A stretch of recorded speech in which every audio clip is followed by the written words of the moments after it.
now I will show you how to remove spaces within a single track. So let's listen to it really quick. Hello, and welcome to our podcast. So you can still hear that I make a funny noise with my mouth here. So we have a couple options. We can highlight this section and actually remove all the sound with this button right here. So we click that and you can hear that it removes everything.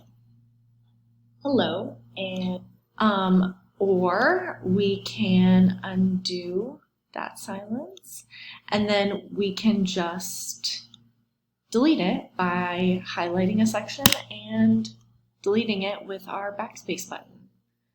And you can do that throughout. So I often like to silence the entire ends of my tracks.